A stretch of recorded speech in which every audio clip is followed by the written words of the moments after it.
Le Saint-Esprit, contrairement à nous, demeure à jamais conscience en Dieu.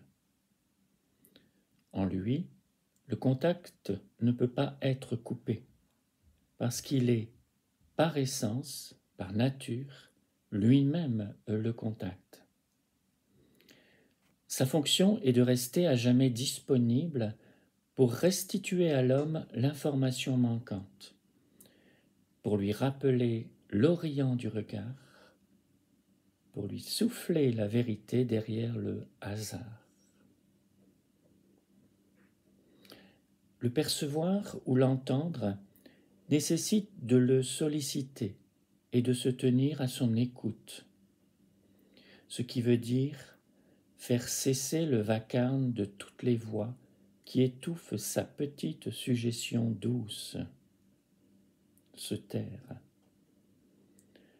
Aussi renoncer à vouloir tout faire et tout comprendre par nos seules forces. Renoncer à la peur et à la culpabilité. Abdiquer la défense et l'attaque. Ouvrir les portes de l'âme. Le rétablissement de la connexion n'est pas compliqué.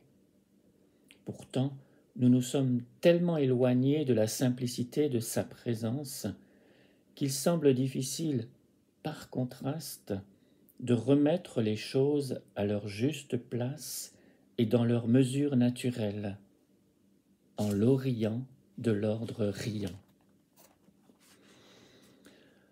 Nous sommes devenus tellement artificiels, tout à fait déviés du vivant, tout à fait hagards et errants sous couvert de faux semblants et de forfanterie, terriblement aveugles, sourds, maladroits, butés. La lumière, l'ordre magique, l'évidence de l'harmonie, l'axe et l'équilibre ne sont plus que d'improbables souvenirs. La possibilité d'une beauté gratuite, d'une relation sainte et indissoluble, d'une clarté en mouvement nous semble un doux rêve irréaliste. Et pourtant, rien n'est moins réaliste que l'Esprit Saint. Rien n'est moins certain que sa vie en nous. Rien n'est moins assuré que son avènement dans toutes les dimensions de notre devenir. Le Saint-Esprit est l'agent sacré et tendrement secret par qui le réel arrive, le porte-parole du grand esprit, le pont, le passage, le rappel de la vie qui pulse en l'éternel, et donc en nous également, le garant de la préservation de l'information initiale. De lien éternel, il deviendra lui-même contexte, matière première pour l'élaboration de nos réalités demain. Il ne sera plus perçu alors comme extérieur à nous et nous indiquant la voie du salut.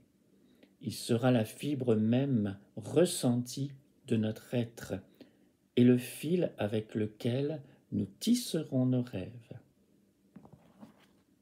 À ce moment, qui est proche, il pourra être nommé le réel, le paradis, le royaume, l'accompli ou le vivant. Il sera, quel que soit le nom, quelle que soit l'ivresse, l'espace-temps unifié du déploiement de notre vision, la trame d'amour pour l'aventure de nos âmes.